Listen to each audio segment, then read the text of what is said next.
mahasiswa semester 2 yang mengambil mata kuliah atas yaitu Manajemen Teknologi Informasi, program studi manajemen.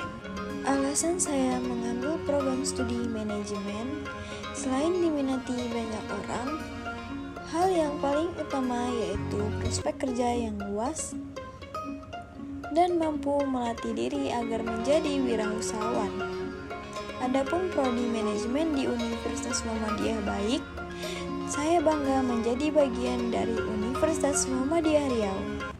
Baiklah, di sini kita akan membahas tentang pengertian teknologi informasi.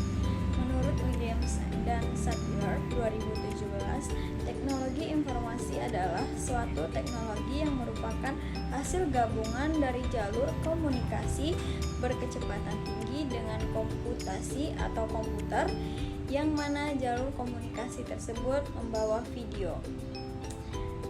Perlunya teknologi informasi, yang pertama, mudah dan cepat dalam melakukan proses komunikasi. Yang kedua, proses perdagangan dapat dilakukan secara elektronik. Yang ketiga, mudah kita untuk mengakses suatu informasi. Yang keempat, pekerjaan bisa dilakukan secara daring. Yang kelima, bahkan lingkungan pun menjadi lebih terjaga dikarenakan penggunaan kertas yang lebih sedikit. Sistem informasi. Menurut Azhar Susanto 2013, pada bukunya yang berjudul Sistem Informasi Akuntansi, sistem merupakan suatu grup atau kumpulan dari bagian sistem atau komponen yang berupa fisik dan non-fisik yang berhubungan untuk mencapai suatu tujuan. Selanjutnya yaitu data dan informasi. Data merupakan fakta yang dapat digunakan sebagai masukan agar menghasilkan sebuah informasi. Informasi merupakan kumpulan dari data yang telah diproses dan nantinya dapat membantu saat menentukan suatu keputusan. Sedangkan informasi menurut Romney 2014 yaitu informasi merupakan data yang diolah agar dapat mempermudah dalam melakukan pengambilan suatu keputusan.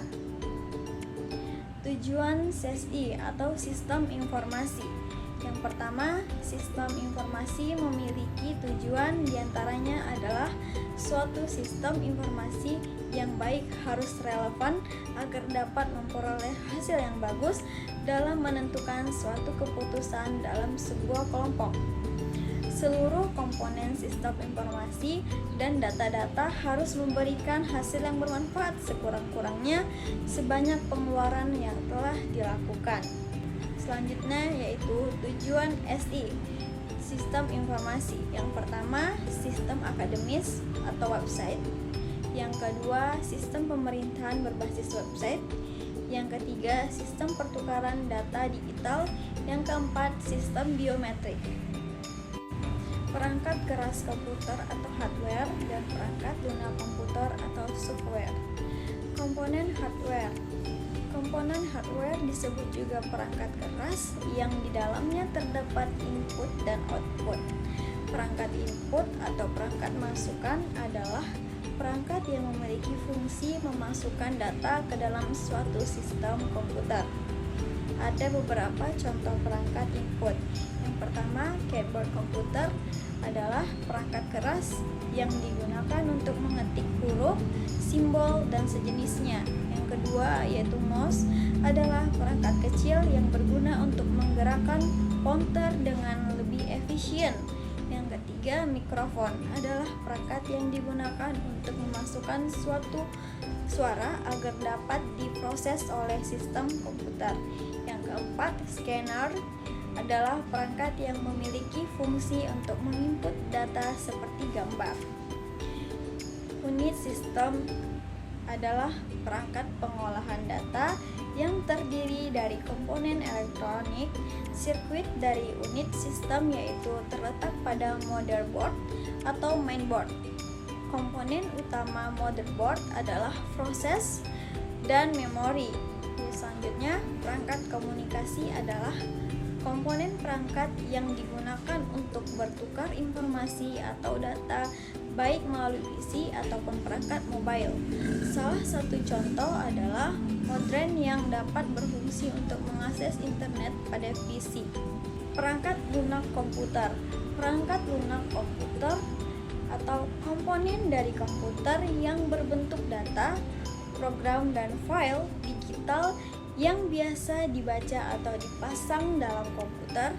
Software bisa juga disebut sebagai bagian sistem dalam komputer yang memiliki wujud. Jenis aplikasi perangkat lunak. Yang pertama, perangkat lunak sistem operasi. Yang kedua, perangkat lunak driver. Yang ketiga, perangkat lunak aplikasi. Yang keempat, bahasa pemrograman.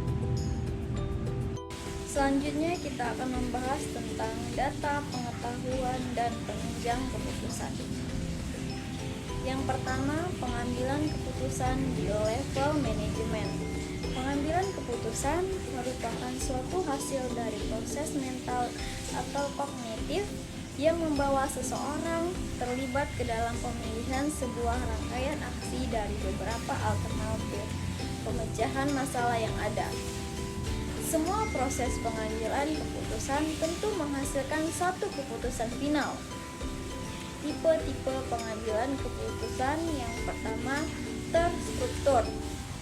Merupakan keputusan yang rutin sehingga dapat membentuk sebuah program penyelesaian. Yang kedua, setengah terstruktur. Merupakan perpaduan antara keputusan terstruktur dan tidak terstruktur. Keputusan ini umumnya bersifat rumit, membutuhkan analisis serta pengamatan yang terperinci. Yang ketiga, tidak terstruktur. Merupakan keputusan yang tidak dapat diprogram dan tidak selalu dapat terjadi. Keputusan ini dapat terjadi dalam manajemen tingkat atas. Selanjutnya, jenis-jenis pengambilan keputusan di level manajemen. Yang pertama, manajemen puncak, yaitu manajemen yang mengatur tentang masalah perencanaan dan pengambilan keputusan yang memiliki karakteristik yang strategis. Yang kedua, manajemen menengah, yaitu menangani permasalahan pengawasan yang berfokus pada masalah administrasi berkaitan dengan pengelolaan sumber daya. Yang ketiga, manajemen operasional, yaitu manajemen yang terkait dengan kegiatan harian. Keputusan diambil dalam manajemen ini disebut keputusan operasional. Selanjutnya, yang kedua, sistem penunjang keputusan atau Decision Support System atau DSS. Sistem penunjang keputusan merupakan sistem yang dapat membantu pada saat pengambilan keputusan dalam bisnis atau organisasi. Sistem penunjang keputusan dapat digunakan pada tingkat manajemen, operasi, dan perencanaan.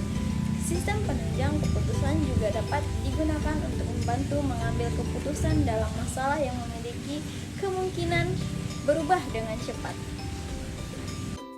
Kesimpulannya yaitu teknologi informasi adalah alat yang penting untuk organisasi dalam mencapai tujuan mereka.